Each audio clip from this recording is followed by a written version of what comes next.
Welcome back to another technical deep dive here in the debug zone. Today we're tackling a big question and breaking it down with insights from other users. Hopefully this clears up some misconceptions and helps you get the answer you need. So buckle up, stay a little curious, and let's jump right in.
And that's a wrap.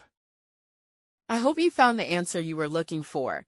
If you did, take a second to hit that subscribe button. It really helps out. And let me know in the comments which solution worked best for you.